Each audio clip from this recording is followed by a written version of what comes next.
Spray paint and radio waves, memories for days and days. Oh, and I'm dozing off again. When I fly up high, not scared to fall, but nowadays I'm not here at all. And I'm dozing off again.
Spray paint and radio waves, memories for days and days. Oh, and I'm dozing off again. When I fly up high, not scared to fall, but nowadays I'm not here at all. And I'm dozing off again.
And we're here.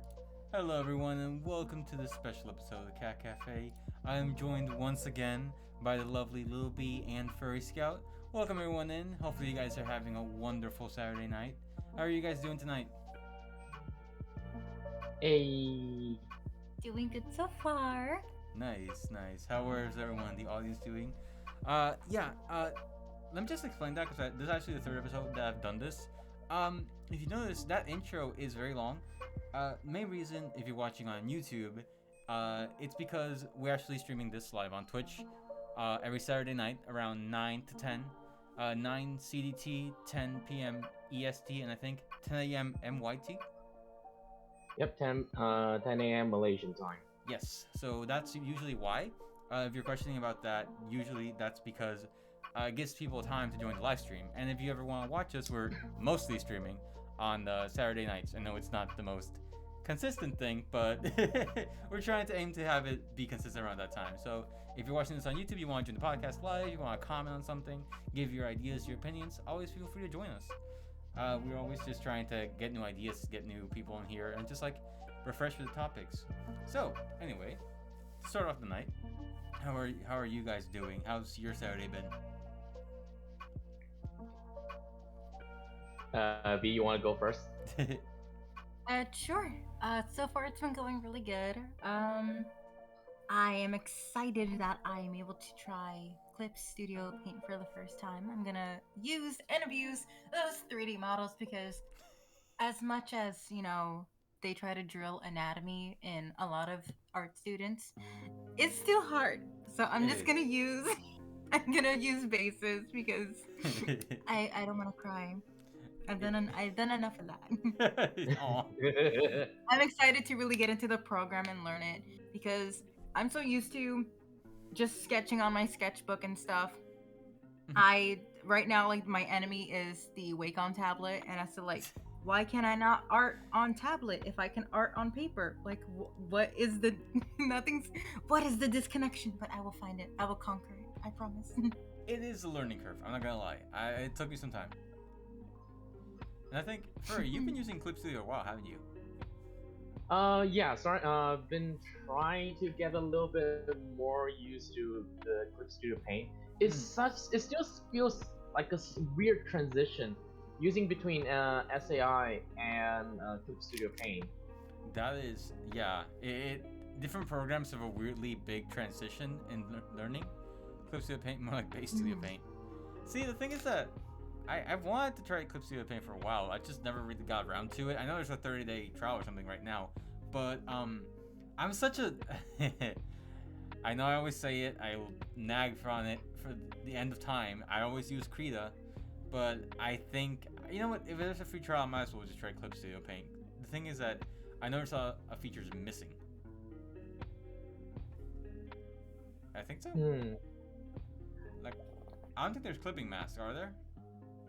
There are clipping masks. There are? There are clipping. Oh. Yeah, there are. You just what I like about Clip Studio Paint, which this one I'm trying to still learn, is making manga, like the manga and comic or webcomic series. Making it so much easier. Yeah, supposedly to be more easier or more user friendly. I'm still trying to get along with the ropes on how am I how to even do equal panels. Now, this is something that I have to ask B, just because we both come from the same degree. B, how easy is it to move the models in Clip Studio Paint compared to our predecessor programs? I honestly would not be able to tell you. I have not touched any of the models yet in Clip Studio. I've been working with illustration, but I can't say for sure. From the program we did use, I'm hoping it's a lot easier because it's agonizing. I mean, listen, kudos to people who are very knowledgeable in Maya, but I think most users who do animation in Maya, the worst part of just animating is just having to sit there and just move every joint, every curve, every little thing. That's the agonizing part, and then you want to cry. Listen. Just me? Okay, it's fine. If you're a Maya user and you like it, no you don't. No you don't. No one likes Maya. No one here likes Maya. I like to say, I'm hoping this joke is okay, but I'm gonna try to make it PG-13. Maya is a really big bully, but it's that type of bully that you have to be friends with. Yeah, he's the kind of bully that gives you the lunch money. Like he won't. If you have like a ton of bullies, like I know there's like 7-4D. There's our sweet star child Blender, which not everyone here seems to Blender like. is the golden child of the family. He's the one that actually made it. ZBrush is like the annoying little brother. Cinema 4D is the weird cousin no one talks about.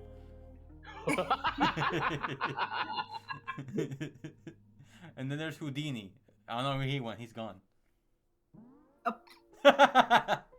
Hey. I like hearing the realization. Add that sound effect in, but Oh man, no, 3D programs are always such a mess. And speaking on those, you actually informed me on something that we touched last time that I wasn't aware of. Talk about all that Maya program and Pixar and all that kind of art stuff. We're gonna touch back on the topic of Turning Red too, because B had given me some insight. B, you want to share? Yes. Okay, so I'm still seeing people talk a lot of a lot of people are concerned for their kids watching this movie, which is a little bit shocking to me. And some of it is coming from like fellow girls. It's like, what are you doing? No, this movie is perfect for just about anybody who's like coming of age. And listen, I'm not like this type, but after finding out that a lot of people were kind of concerned as to, oh, this movie is about puberty, it's about growing into your own skin, and they were feeling off about it. It's just, why? You acted the exact same way. Everyone drew cringy anime art in their book, and you can't tell me that you didn't. If it was an anime cringe, you did something else that was cringe. That scene got so popular. Those three, you can already see the 3 frames. You know exactly what pictures I'm talking about. And everyone had some people had their clicks, some people didn't, but they really showed, at least in this like environment that they did put May in, that she had her girls with her, and not only that, I also did find out that it was directed by a full team of women. That's the director who did the short film Bow, the little dumpling animation. I love that animation so I think much. was the writer and director. Oh, that's so nice. And again, this is something that a lot of people bring up when they talk these other subjects. This is about as controversial as we're gonna get. We're not gonna go any deeper into this, but not only were they just women, they were very capable, talented women that were more than capable and more than qualified to do this job. Like, don't come up with those arguments that people make about that. Like, these are people who are professionals in the industry. Yeah.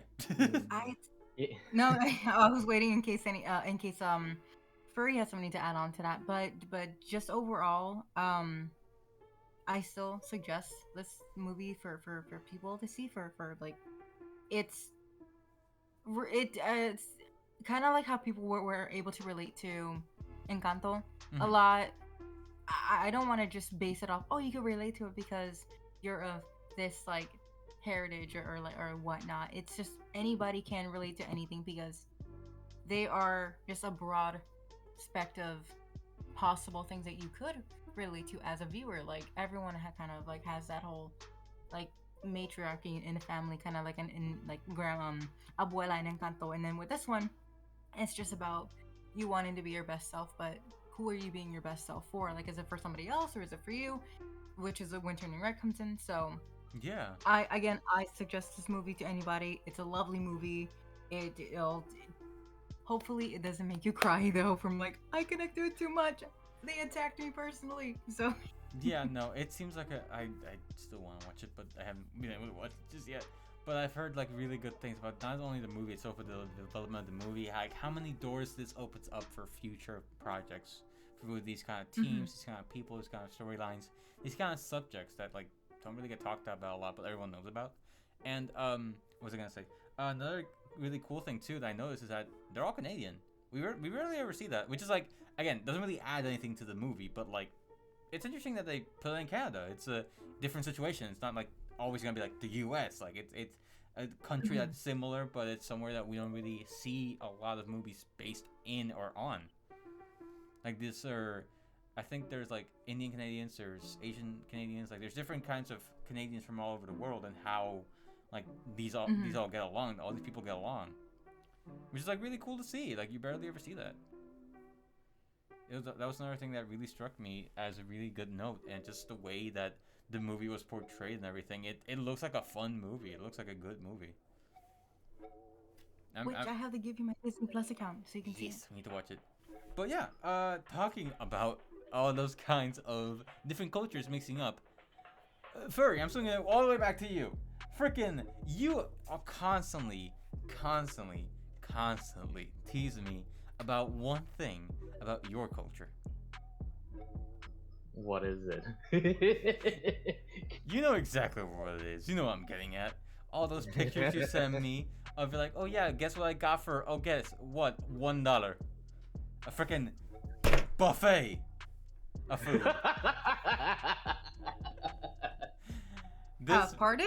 This man, in our entire friendship, every time he goes to a restaurant, he sends me a picture of the most, excuse my French, bussin' food you have ever seen in your entire life, steaming with flavor from every orifice. Nekastami, the language.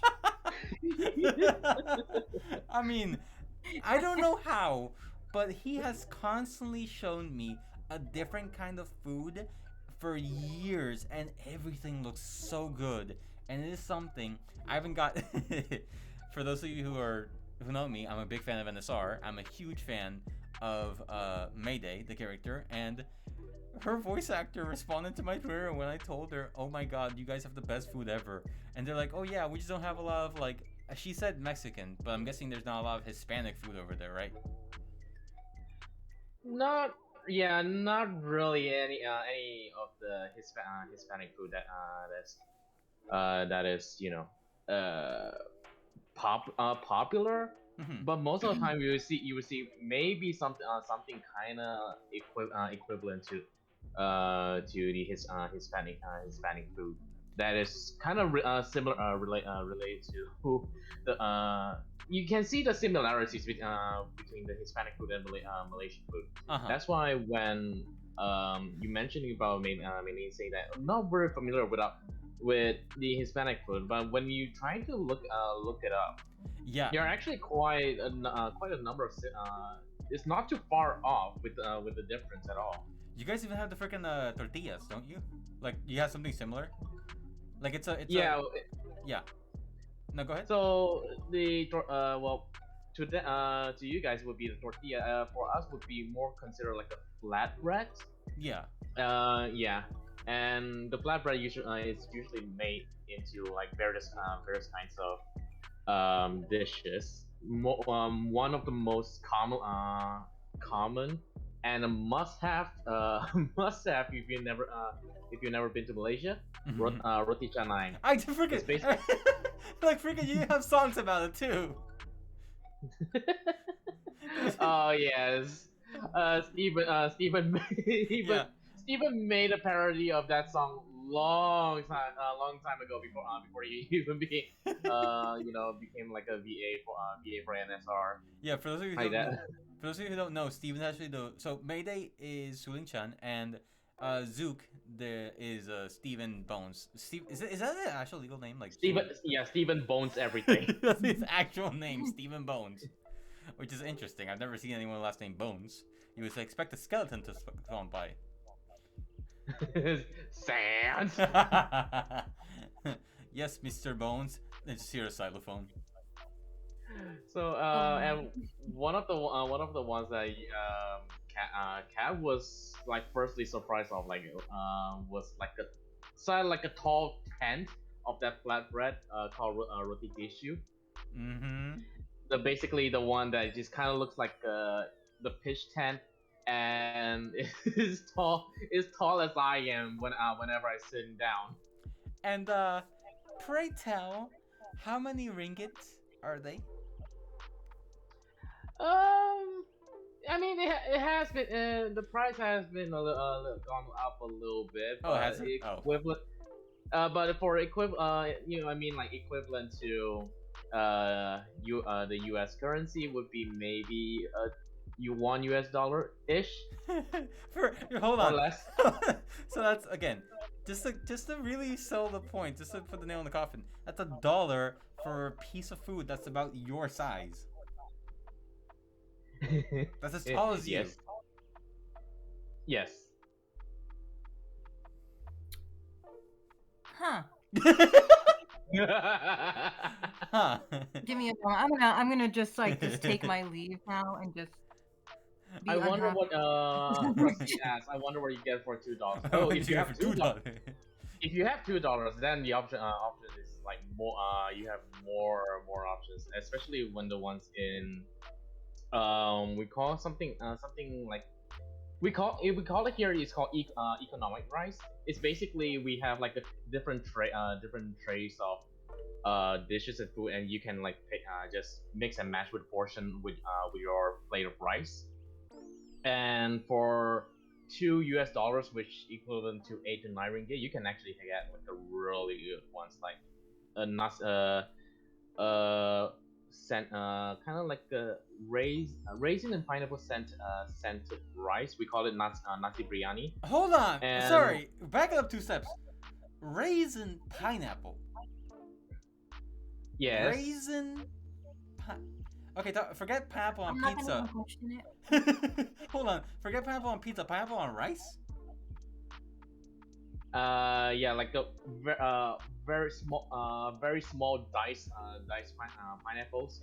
What? Wait, hold I'm on. in pain over here. No. No. Hold on. Do you wash the rice? Hmm? Do you wash the rice? Yes, with coriander. Huh? What's that? Coriander. You know that sieve that using the sieve to kind of get the water out of get the water out of the wash rice. Mm-hmm. Yeah, you kind of use it like a filter, like a sieve, using a colander. The ones that Uncle Roger keep making fun of Jamie.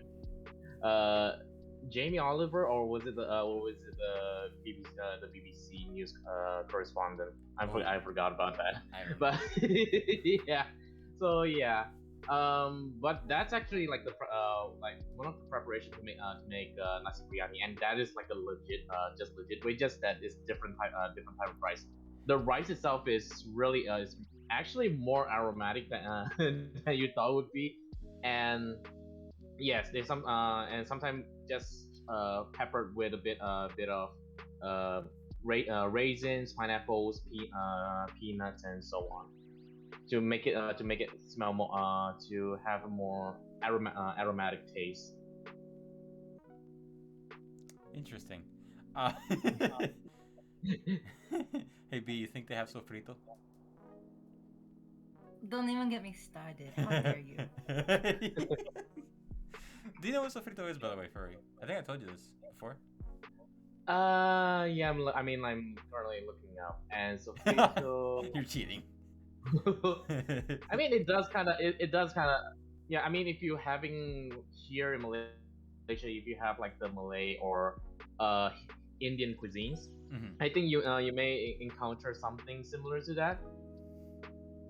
Interesting. And yes, it's like it's like one of the options for you, and you can just like pour as much as you like into your rice. No, into rice. No, it's used for all kinds of cooking.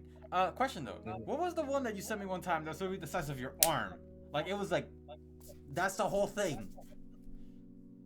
What was that one? Oh, you mean like the one that was like laying down? Yeah, that was like roti tissue, and that was also the Oh, that's it. That's the one. yeah, that's it. It's just that because it doesn't have like the structural integrity, so it just kind of like lays down and just and the the server would just place 2 plates on plates, just stacking just holding it up for me, Okay. holding up the quote unquote tower. Yeah, I get what you mean. Now, I do have to say though, how is the coffee? Because I did want to ask this B too. Where you guys were, how was the coffee? Like, how's the coffee in your guys' places? Have you guys like, what kind of coffee do you guys get in those kind of places? Um, Well, you mean like what kind of coffee? Like how is it prepared? yeah, like, is there any like variation over where you're at or where you were before on your coffee? I guess for this one I'll let B go first, but how's the coffee situation currently for you? For coffee, Like how it's how well I versed mean are you in it? pretty much like this, the same. I'm starting to explore like other stronger like coffees and stuff. There's a new one that I'm actually looking at, and I think I'd already showed it to you, but this isn't okay. The first off, this is not a sponsor, but like if they want to sponsor, I mean, hi, how are Hey, you? it's a cafe. Um,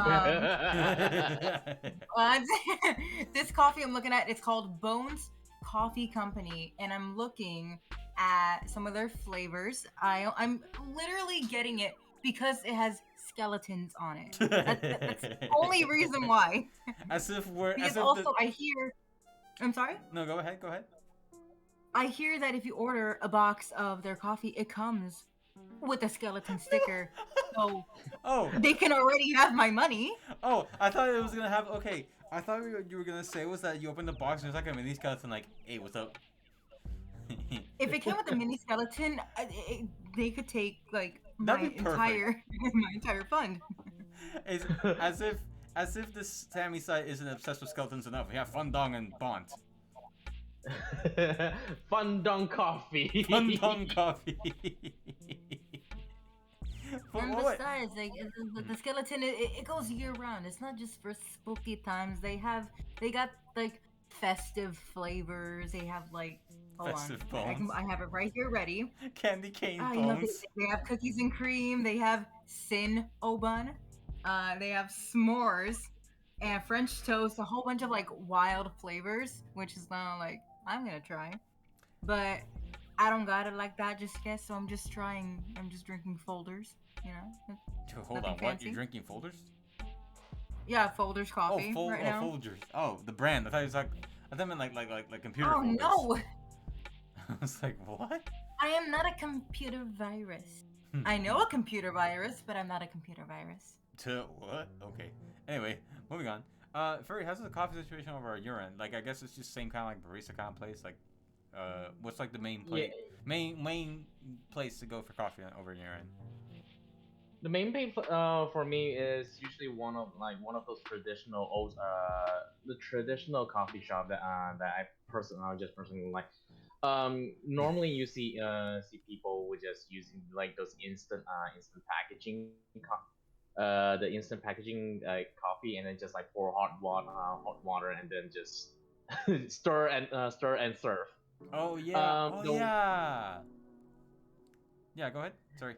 And the ones that I normally prefer to have to is the ones that usually prepared by the in traditional Chinese ones, because normally don't get me wrong, the ones that most of the time when I went to the Malays and Indian restaurants and coffee shop, the way that usually prepared is they're using the instant coffee ones, like instant coffee powders and all that. Mm-hmm. For Chinese one, they use it. I guess the right term would be is they call it like the beggar's coffee. I think it basically is they have one of those like those socks filters. Oh yeah, that, yeah. We have those too. Go ahead. Yeah, that one is usually is you commonly would get one of those in the Chinese traditional coffee shop, and those one it's not too sweet, and it still it still has an aromatic, and not so bitter if you know how to make it right. Even when you think like the Americano, which is basically like dark coffee. Ironic. You don't you don't even taste the bitterness if you prepare it right, unless you intend it to be having making a bit more like the stronger coffee taste. And I did want to ask though, over there, do you guys have? I've seen online a few times the hot sand coffee. You know what I'm talking about? Hot sand coffee? I know there's a coffee. It's in Asia, in the area of Asia, where I've seen videos of like they have like a little cup that they put inside of like a really hot sand, and the coffee starts bubbling, and then they like pour it out. Oh, that one. That one is more of a the Turkish Oh, kind of tradition. oh, my bad, my Uh, bad. no worries. But I actually seen this method of preparation in before, but it is very rare. It's why those ones that I see is either prepared by the Hindus or the Sikh community. Sikh as in the race, like Sikh. Yeah, and B, I think did we ever get any kind of like variation of coffee in where we were? Like the most of the variations we would just get were like flavors, right? There weren't like many methods of preparing it, right? Not really. No. Did you ever try the one that Fur was talking about, the salt coffee? I have not, but it sounds very good. It's it's not like better than other methods, but it is kind of nostalgic, especially the instant coffee one that you were talking about, Furry, because I remember I had forgotten that even existed, believe it or not, because my grandmother used to do that all the time, and she would always make me coffee with the instant coffee. It has such a Mhm. distinct flavor to it that no other coffee can match. I I don't know Hmm. if do you feel the same way? Because like she used to get like was it Nescafe? I think it was Nescafe. But I know that that instant coffee that you would literally just like mix with milk or water and like you would keep it in the cup. You wouldn't like you wouldn't like strain it. It would literally just like be the coffee Hmm. in a like a Nesquik, like when you make Nesquik, and it Yeah. would have a very distinct taste. I'm not sure if you know what I'm talking about. Yeah, Have you? I am completely understand. Um, we have Nescafe here as well, by the way. No, no, no. I know that you probably have Nescafe. I'm not saying that. I'm just saying like that specific kind of coffee. What were you gonna say? Um, I'll let B go first. Yeah, sorry. What were we gonna say, B? Hello. B. No, B. Oh no. B. Oh, she muted. Okay, anyway. No, but yeah. I know you guys have Nescafe over there. It was just like, it's interesting how many ways coffee can taste, because there's so many different methods and so many different beans and stuff like that, and so many different flavors that when I got to the U.S. too, there were so many different flavors of coffee that I never tried before, and it was interesting like how do you make coffee taste differently? But yeah, they did it, and especially with the espresso machines and stuff. I never tasted any of that before. Mhm. And speaking of since on the subject of coffee, I just wanted to mention about white coffee, and apparently white coffee was originated back in Malaysia back in the 19th century as well. Apparently, Oh, it was actually kind of invented in Malaysia as well. look at that! It's basically more of a more sweeter a sweeter and creamier Mhm. version of coffee. Oh, but is it just coffee? Just like, I guess, sweeter? Like, what is it? Just more cream or how? Kind of both. It's a point like if you want like a white coffee, you don't just if you come to Malaysia and you say you don't really say that you want white coffee. If you were to say ahwat, then they will instantly know What that did you, you're looking for a white coffee. what'd you say about it, Mom? No, Ahwat is basically it's to the point it's becoming a brand, like a trademark brand. Oh, really? And yeah, so if it's to the point that the brand was so popularized in Malaysia that if you mention Ahwat, then people will know that, oh, okay, you want a white the white coffee. That's crazy, huh? I've seen it the other way around, where the brand name becomes kind of like the name of the thing, but never that the name of the thing becomes the brand. That's crazy though. And I mean, go ahead. yeah. No, you go. No, you go ahead, because I was gonna switch the subject, but real quick, I just want to finish up with that. Yeah, I'm already done. I was just gonna say, like, there are stuff we don't really refer to this like the stuff in this stuff in general. We refer to their brand names. For example, like those plastic containers, we call them Tupperwares. Mm-hmm. Yeah, we just call them Tupperware, even though if it's not branded as Tupperware, like these plastic containers, we still call it Tupperware anyways. Ah, yeah, I know what you mean. Now, I wanted to also, now we're over at your place, I want to see, what about the folklore over there? How's the folklore over in Malaysia? I'm curious, because you guys, if you told me that, you guys are very creative for a lot of things. You guys have a lot of names for a lot of things, and you guys are very in depth about a lot of things. So, how's the folklore over there? Is there any like mystery that you think is real, or like what do you think might be an actual like myth or legend that might be real? Myth or legends.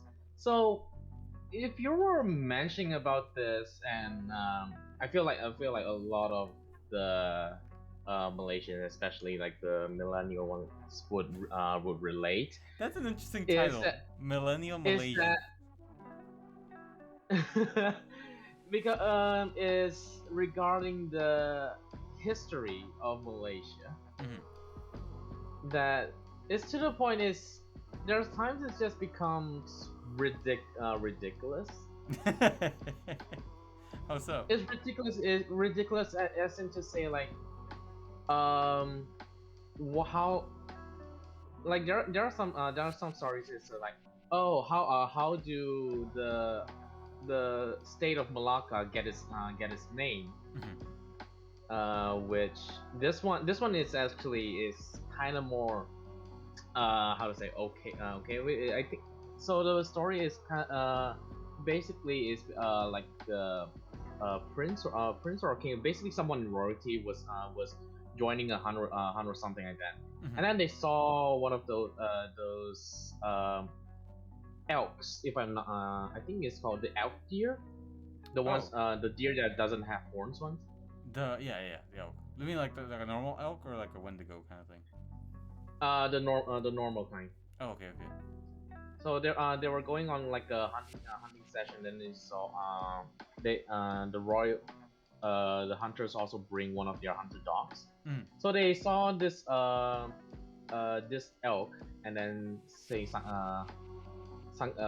sunken chill, well, what they call it, and they were, they decided to kind of having a rest on one of the trees, and they saw the elk is no, the dog is going to kind of hunt the elk, but but then the elk was the reflex was good enough for to kick to just kind of give a roundhouse kick to to the dog, and just hit and the dog just fell down to the lake.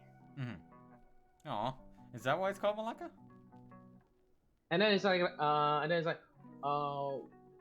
like whoa, one and then this kind of story afterwards is like, oh, the royalty just like, whoa, this country is cool. Maybe our country has a really actually has a our region has a really nice how to say, a nice natural resources. We got the flora and fauna to the point that even Nature's our fighting back. hunters, yeah, nature's fighting back and all that. And then he said, and then he asked one of his servants. He pointed at the tree that he was resting on, and asked him, what is the name of this tree, like the species of the tree. It's called oh. Then she say like, oh, this is called the Malacca tree. Okay, we'll just call it Malacca then. Oh. We'll just that's how it got its name. Like, That Huh? yeah, that's interesting. So a dog was kicked by a deer that fell on the tree, and then okay, interesting. It suddenly feel like the Roti have an epiphany, and then ask the servant, "Hey, what's this tree? Let's name our state based on this tree that I was resting on." Yeah, and B, welcome back. Are you here? Yep, good to be back. Yeah, you're fine. I want to ask though, what was one of the folklore over where you were growing up? Like, what was one of the things that really? Oh, Oh, here we go. This is exciting. uh, so I'm gonna actually have to look it up right now, but there is Mhm. a little folklore for my destructive town. Oh gosh. Let me try and quickly look up the proper name. You're fine. Uh, So we got the origin of Malacca from Furry, which is an interesting folklore. But was there any I'm gonna ask you this ahead, Furry, but I'm gonna ask you this ahead. Think about it while B answers her thing, and then we'll come back to you. But what was like one of the spooky folklores on when you were like growing up? Do you know any? Or like was there one like a big one? hmm. I hear won't be Furry able to. typing. I won't be able to remember the name of the creature, Mhm. but I remember learning about it in high school, and apparently, this creature is to be the one like out of blame as to why where I grew up is very chaotic and destructive. That it's this creature's it's all its fault as to why there is um stabby going on all the Oh, time. stabby. I see. Okay. I won't be able to remember the name of it though. I'm sorry. That's okay. I probably could just like get a description of it. Maybe someone will remember. Okay. Yeah. So what was the folklore behind that creature though? Like what was it that caused everything? From what I remember, it was in like the upcomings of like of the city or town being developed, and that this creature is one to be really mischievous and nasty and just like malicious. So I think it started to infect people with like those like malicious thoughts, and that's what kind of like spread at like a wildfire as to why things got so bad Mhm. and why some things are just like never okay or fixed or whatnot. It's what I can remember at the top of my head. I don't remember too much of it, sadly. Was it something like Krampus? No, Krampus is something different. That's something completely different. Sorry, Krampus is Um, a Swedish folk tale, I think.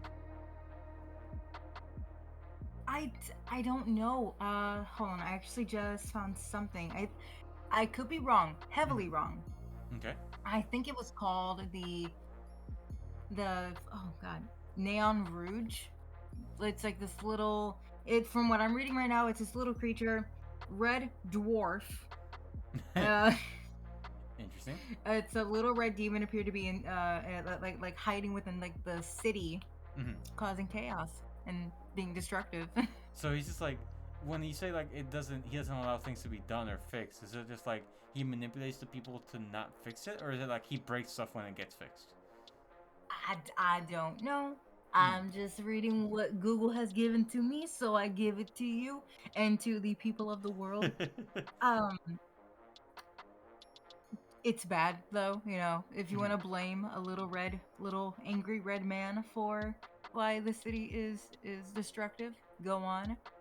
Now, did you guys have the But I boogeyman? don't want to. When you were growing up, B, did you have like a certain version of the boogeyman? Uh, yes, my boogeyman was the Hat Man, but no The one talks about the Hat Man. The Hat Man. That's interesting. It's apparently the Hat Man is like this like shadow that at some point everybody has seen in their life at some point, Oh. and like he's like a ghost or something. Uh huh. And But that's about it. what about you, Furry? Did you guys ever have like your own version of the boogeyman? I think you had told me the name of it one time. Our version of Boogeyman, not so much really. Because we kind of also, especially for us the Chinese community, we have a strong belief in feng shui. Hmm. Uh, so whenever if we want to move to kind of arrange our bedroom or furniture, we actually have to follow the feng shui. For example, our bed is not allowed to face towards the it should not be opposite towards the door to our bedroom. Oh, okay. Yeah, it should face like away from the side. And how? And apparently the reason being is that you will have like a very a very bad voodoo vibe, especially when you were like trying to sleep, and first thing you then out of nowhere saw your door open, and then you decide it just kind of gets you. Oh gosh, that sounds so terrifying though. Yeah. So and also like even if you know, I know you're playing. Recently been playing Animal Crossings, right?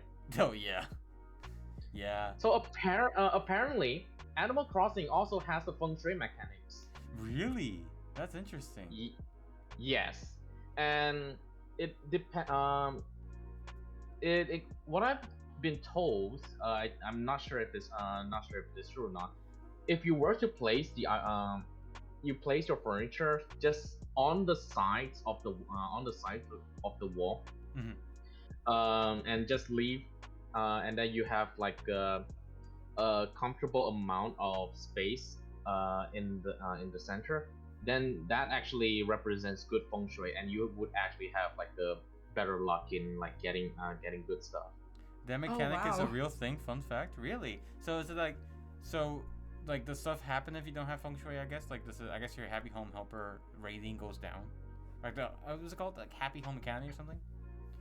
I think that is the case. I never play Animal Crossing. I remember seeing the feng shui mechanics in Animal Crossings, and I thought that was like one of the interesting thing about it.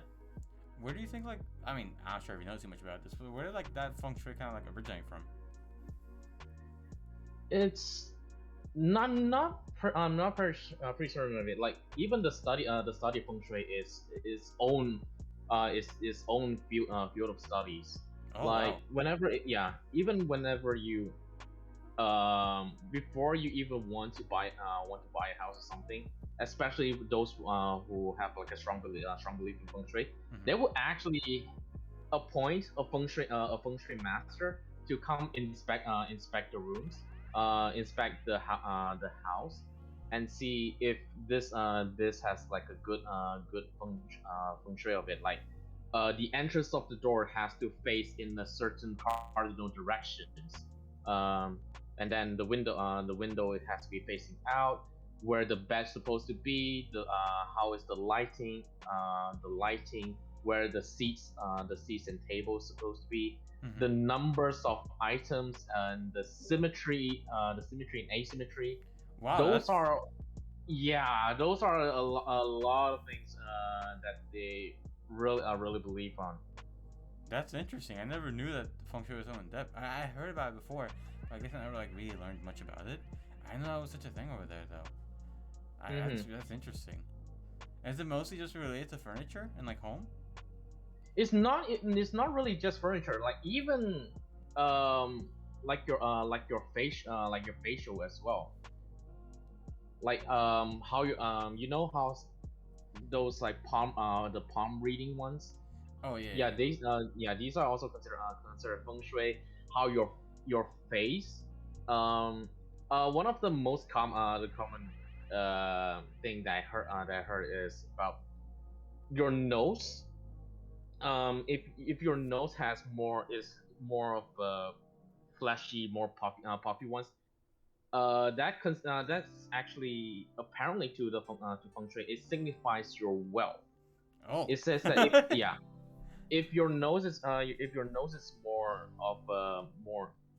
the more fleshy type is not like one of those the skinny ones. Mm-hmm. That actually signifies that you would have like a good wealth and or good management of your wealth. Nice. And now, just kind of sorry to kind of like derail so much, but we're gonna go back Mhm. 1 second to B. I want to ask though, uh, talking about that kind of like deep kind of stuff. What is one that you believe in, B? Like, what is one mystery or like folklore or like something or other that no one really can prove, but you think it's real? Oh wow.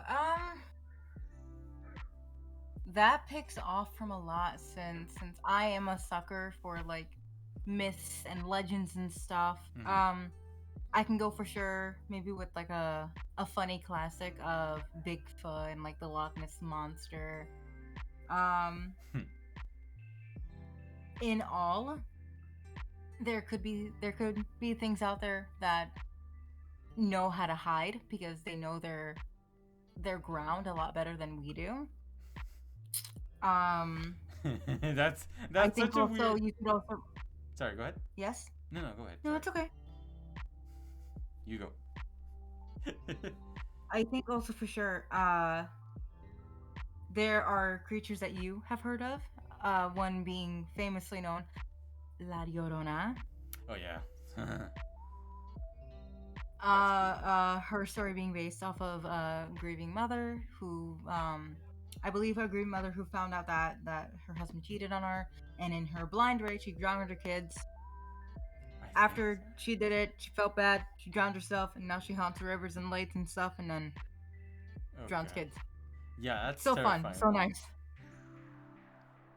No, but yeah, But there's so much of as of now, there's nothing that like I can immediately say like, oh, I know it's out there. I know it's real, it. but nobody like can like actually prove it because once I dive down that myth and legend route, I can't leave, and I've been free of it for a minute now. That's fair. That's fair. Now No, we do have. Oh, go ahead. Sorry. I'm sorry. no. That I didn't have too much to say after. Oh, yeah, I'm sorry. I keep interrupting you. It feels. It's okay. Yeah, but one of the big things that we do go down though that you have gone down, creepypasta. Let's talk about that for a Yes, little yes, bit. yes, yes. So, talking about myths and legends, you've gone down the creepypasta rabbit hole, and we actually not too long ago did a stream where you and I read some creepypastas together. Mm-hmm. So, I have to ask though, is there any that you think are based on any real events, or like what's like, what's the creepypasta that gets to you? Um, well, one I think for sure, Slenderman. No, he isn't real. Is he probably based off of a real legend or like folklore? Probably, most likely, since again, there's a lot of stuff out there that we don't know and creatures that we've never even seen or thought of to think of yet. So I do think maybe his story is based off of a monster or a story from who knows when. Hmm. And I think for sure a story that gets to me and I love it to death and I don't care what anybody tells me it's been drowned. I love this story to death. And for the newer ones that are being updated and coming out, for just the classic creepypastas, I'm not updated with anything new, but I love the classic stories. I love them so much. That's fair. It seems like Tumblr did too. I'm joking. I'm joking. But I wonder, like, with all those stories, like, does anyone ever think that they're actually real? Because I know there's a lot of people that actually like take those seriously sometimes. Like they're creepy. There can be like some really creepy images attached to those stories sometimes. Uh, well, Yeah. mhm. The a lot. I think when it came to images, I think one of them being the Russian experiment. Oh gosh, yeah, the Russian stupid experiment. That's one of the like my. I'm not gonna lie, Yes, the that's Russian one of the ones that hooked me in. experiment. That's one of the ones that hooked me in. And and I think another one that really attached itself to like being really eerie and weird was the work that Marble Hornets did with their film documentaries, for them being, Hoodie and Masky, Tim and Brian, and just whenever a story is intertwined with like the world itself, to the point where it's like in your mind you know that, hey, it's not real, but as you're seeing it happen, like what could be your backyard or right outside your front door, it gives you that eerie feeling like, huh, it does its job. Yeah. It definitely for sure. I think when Slenderman became really really hot topic back in like what 2012, 2013, Even before people went then. nuts about forests and everything. Yeah, it's crazy how far they went too with it. Mhm. I just remember that they were talking about urban legends, like stuff like back home. We had one where I never saw this, of course, but I wonder, like, all these urban legends that you guys have told me though, like someone out there's gotta believe them for them to keep going, right? Like I get Mhm. it. Most of the time they can be fake, but like for a civilization of people to keep them alive for so long, there's something like in that story that's probably close to true. Because Mhm. I remember a story when I was a kid. I heard of like don't go near a bloody tree, and obviously, like sometimes there's animals that get hurt in the wild because nature and stuff like that, not because of any human interaction, just nature being nature. But they will always be like, oh, if you see blood on a tree, run. And I basically like the funny thing is they told me that while I was in a forest surrounded by trees, and I couldn't see all the sides of all the trees, so I never knew which one was a bloody tree. But luckily, I've never seen a bloody tree before. But I've always been terrified, slightly terrified of trees, of me just like turning around and seeing blood on it and being like, oh, run. So it's like, it's interesting how the human psyche works. Mhm. It's just these urban legends, just and the creepypastas that come out and all that kind of stuff. I'm like, what goes on in our minds for all this to be a thing? It's just like, I, hmm? you know, I honestly, it's probably a lot of influence from from our media and just diving a little bit deeper as to what really scares a person. I think right now for sure that's what they're doing with games. I see things jumping out of you sometimes just don't get you. It's working at that eerie thought that like, oh, you're being watched, something's watching you. That jump scare, it's like it's about to happen. It's about to happen. It's keeping you on your toes. It's to get your anxiety up and running and going crazy. That's what gets people a lot these days. And I'm what I've seen so far is them putting that into writing and in stories. I just And if that could if like that amount of like writing is now being put to like up to your imagination, like it's gonna make you think. Don't turn off the lights. Go check if all the things are. Go check if all the doors and windows are locked. For a store to have power, and for someone to have like the amount of like creativity to just get that into writing, get that into a movie, into a game, it's just it's a great like fear factor, and I love it. what gets me is that how hooked we are on it, because a lot of people like that kind of stuff. I'm like, that's pseudo masochism, but I okay. do. I wonder why it's so addicting. I don't understand. I mean, don't get me wrong, it's fun if you're like with friends, but like, what about being scared is so addicting? Like I genuinely, it baffles me sometimes how addicted some people are to being scared. Like that recent trend that came out, not recent, it's like been what 2 years now, with a Siren Head. Mhm. That one wasn't a jump scary one, but sounds get me. Like sounds always scare me more than anything. Like I hear something, I don't see anything, I don't know what moved, I don't know what that's causing that sound. That gets me. And when Mhm. Siren Head came out, that was the bane of my existence because it was basically a monster you couldn't see that was screaming at you that's coming at you. It's terrifying. And it's just like it's interesting how humans are so addicted to being scared. What about you, Fur? You addicted to being scared? Are you into the horror? No. No. I know you I are. mean, I mean for the fan art of the horror game, but not the horror game, just the horror game in general. Oh Like gosh. we're talking like some things, you know. we'll talk about some of the more mainstream ones: Five Nights at Freddy's, um, Five Nights at Freddy's, Siren Head, the SCP Foundation. SCP. Um, Oof. yeah, like back then the Peanut Head one. Oh boy. Like Eesh. when it first became such a viral hit with that game. Oh my god, it's actually really horrifying, especially when it just whenever you blink and then you just pops up right in front of you, and that jump scare sound is just horrendous. B, I do have to ask though, what is it about horror that gets you addicted? Like, what's it about it that you like? Say that one more time. I'm sorry. You're fine. I know that you're into horror, but like, what is it about horror that gets you like motivated, or like what hooks you on to horror?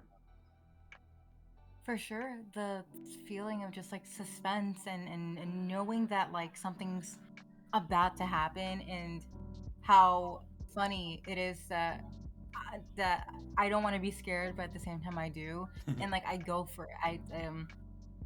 I I'm just hooked on the feeling of just like that tension and suspense that I get from either when I read a story or that I watch a movie, play a game.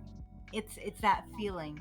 I mean, I know that in any real situation it'll be completely played out different, but in a safe environment, which is given to me through all those forms, it's just maybe just to have the adrenaline spike every now and then.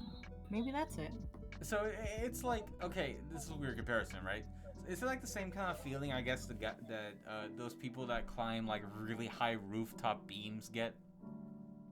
You think so? Mm-hmm. You see like that high of like adrenaline? Is that like the kind of same thing that makes you feel? Okay.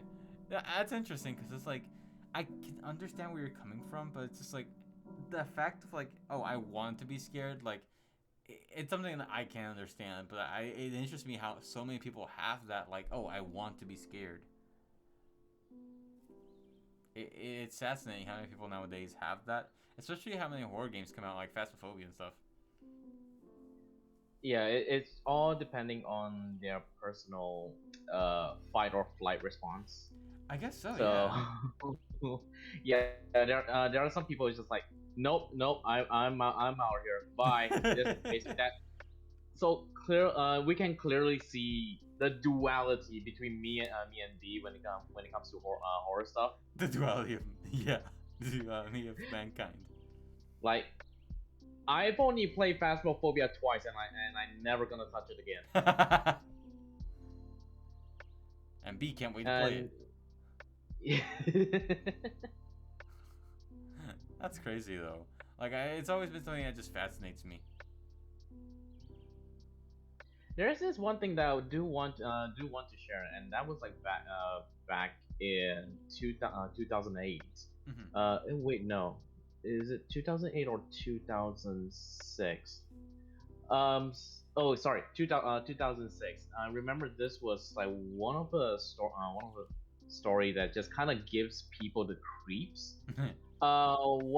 Basically, apparently, in the town that my grandma lives, they found a Penang tree that has a very creepy and ominous face Oh. on it. It's not like, you know, actual head or something. Where did I post it, on clipboard or the break room? Yeah, you can post it on clipboard. Oh, okay. So you're saying that this tree, what does it have? It just like it just like looks. It's just kind of, no. The top is on the bark of the tree, and then you kind of see a very ominous face. Let me see. Oh yeah, hold on. Let me zoom in on this. Gotta zoom in.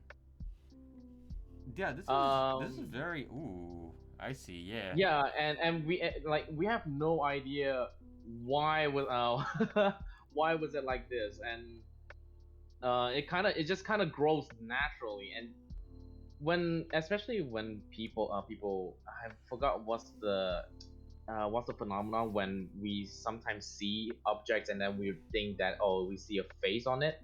Oh yeah, yeah, I know what you're talking about. It's I know what you're talking about. I can't remember the name of it, but it's a phenomenon Mhm. that happens with objects sometimes too. Yeah, we when we see something, we just kind of recognize the feature of a face, Yeah, that's a and that's weird. just, yeah, and that's a kind of another thing. It just kind of takes you down to the uncanny valley It is very of uncanny, and I stuff. hate it. Is That's kind of a reason why at least we kind of see um things that seem realistic, but it's also scary at the same time. For example, like Slenderman, and also the SCP-3088. The infinite IKEA. Yeah, no, and the thing too is that a lot of like figurines and mannequins have fallen that uncanny valley too. It's like it's not quite human, but it's trying to be. Hmm. It's weird. I That uncanny valley thing is so effective though. Yeah, and also in terms of for my personal preference of creepypasta, I'm not sure if it's considered as one. Hmm. The recent one that I've been delving into was the Backrooms. Oh god, the back rooms. That's a whole world of creepypasta. How familiar are Oh you with the back rooms? yeah. Do you know what the back rooms are, right, B? I do. How deep are you in the rabbit hole of that? I am waiting for the next installment. That's how deep I am in a rabbit hole. Oh my gosh, the backrooms are such a because they're not exactly creepy. It's just eerie, I think, somewhat. Yeah, And it's just eerie, and it feels like you had that sort of feeling before, yeah, especially when for those who don't know about the Backrooms, is basically um of you kind of had uh that you feels like you phased out of the world and that you were being taken to another very liminal dimension. it's like a separate space, and it apparently the first level smells like piss, which is weird, cause like everything smells like piss, and it's basically like an office room. Imagine like you're the dev of life, and you accidentally had an NPC fall into the void. Like where do you put them? Mm-hmm. That's basically it.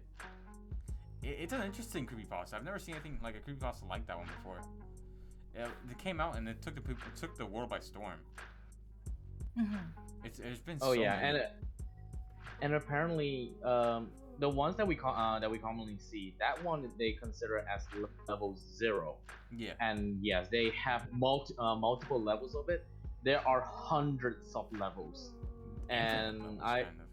yes, they have lores, they have factions, they have different types. They have different types of monsters. There are survival tips. Yeah. Yes, they have like actual survivor tips, and apparently there is like according to the lore, they have like a faction who is doing like the documentary to create like um survival guides, basically the explorers Yeah. of factions. And then they are also raiders, the merchants, the traders, and so on and so forth. It's a whole like story. Now, B, what level like what is your favorite level so far? What's the level that like creeps you out the most in the back rooms? Do you know? Do you remember? Um, I wouldn't say. Okay, so that's really hard to answer since There's a lot of them. I already know of a few levels and a few floors. Hmm. I think for sure it's gonna be our main one that really kind of gets to me because it's the same thing all the time. Like, Yes. not almost all the time. Just you don't. It's like a maze, obviously. Mhm. So that for sure will get me very creeped out of seeing corners that you think you can get to, but it's all blocked off, and then Oh yeah. far end rooms that just are just endless, and then huge hallways that are just empty, all And that stuff. But if I had to go with one of my favorites, there's this room that I know. It's like a basically cute pastelly. It's filled with like all sorts of like Hello Kitty characters and stuff. It's all like cutesy and everything. I know what we're talking about. And Yeah. that there's this monster. He doesn't attack or anything. He just follows you around. That's it. That's basically it. And the way you leave is to leave behind your personal possession, like your plushie, your stuffed animal. That's how you leave. But He it's basically still unsettling. he still wants your squishmallow. Okay, the squishmallow is fine. He can have it as long as he does not have my prized possession. Then we cool. He can take Oh. the dragon. He can take the dragon. I will kill this bastard if he tries to take my Rouse plushie. Oh my god, he's probably gonna kill you first in one swing. He probably just knocked you out before you even saw him. I do agree with you. The first level 0, is one of the creepiest ones, just because. Spoiler alert for the back rooms, I guess. There's monsters on level 0 that hunt you down and will kill you. And if you're in level 0, there's nothing but hallways. There's no furniture. There's nothing but walls, office lights, and piss-scented carpet. That's all there is. And if a monster sees you, good luck hiding, because there's nowhere to hide. It's all walls. It's all a huge, infinite, liminal office space. Good luck trying to hide in an empty office that has everything open. And you can try to run as much as you can, but you have to glitch. Don't you have to like glitch through it again to leave the level? Like each level requires you to glitch through reality again. That's one of the ways that you can get out of the level. There is actually an exit to level 1. They say there's like a stairway down to it. And then there's also some other apparently sub levels as well that it can escape level 0.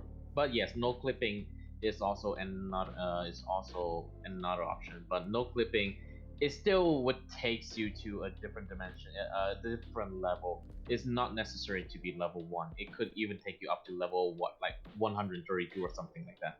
Yeah, but isn't there like there's like infinite levels then? Yeah. Like I think it's just infinite. The creepiest one. Oh, go ahead. I'll let you go first. The creepiest one. The creepiest one's just gotta be like the one that says, "Oh, you're nearing the exit," but it's actually just taking you back to level 0. That's gotta be like, oof. Because there's a level that's like isn't it like a small bookstore that when you exit it, you either go down another level or you get teleported all the way back to level 0. No god. That's terrifying. And there's a bunch of really good like fan animation videos about the creepypasta, the back rooms that I've seen. There's so many different takes on it, but it basically is just like what if Gmod but scary. It's interesting because like there's so many. Have you guys seen the one about the kid with the camcorder that falls through the floor? Yes. That one's the creepiest one. Holy crap. And the series is still ongoing, by the way. I wonder how many like backroom levels there's gonna be in the end. Like which ones do you think there's gonna be like an exit? I think once you're there, you're stuck. You can't get out. I think so. There's some of them is they're already going to already accepted their fate, and sometimes even just like stay in this in certain levels for the rest of their life. Some levels are actually safe. There are levels that actually provide plenty of resources for you to, let's say, like restock a safe environment for you to rest, or even to basically set up settlement there. Yeah, and there's like almond water. Yes, almond water is basically your primary resource. That's crazy though. I wonder like what if you just fall in the back rooms with nothing? Like what do you do then? Because you don't know you're falling in. How would you carry a plushie for the creepy guy in the pink room? Like, how would you? Like, how would you know?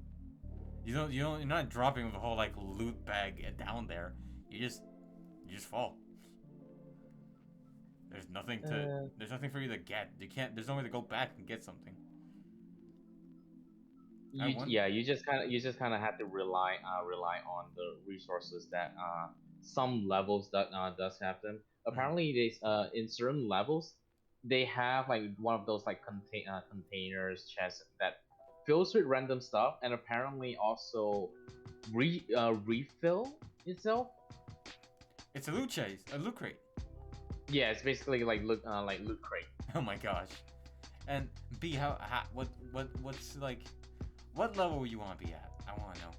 Have you gone down to the back rooms? What do you see back there? Have I seen the back rooms? Yes.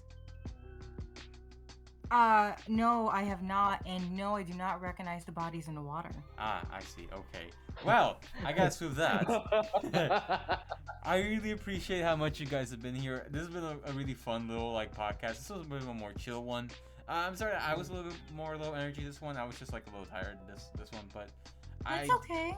I am really thankful again for both speakers. Thanks so much to everyone in the audience. Thank you so much to everyone that was on here. You guys are, as always, freaking amazing. And is there anything you guys want to end off with? Yeah, no you. Shut up. This was again lovely. It was very nice to talk about all these awesome topics today and to interact with chat a little bit. And I cannot wait to do this next time. Yeah, we'll see you next Saturday if we're able to. If not, just make sure to watch the Discord server. If you're not able to watch the podcast on here, it'll always be on YouTube later on. Or you can always join the Discord server. What is this called? Is it a stage? Is that what they're called? Oh god, stop! No, Ben. No, yeah. If you can't join on here, you all can always find us on the Discord stage. And yeah, thanks so much to everyone. So other than that, we'll see you guys. Have fun and see you next week. Bye-bye. Bye. Bye.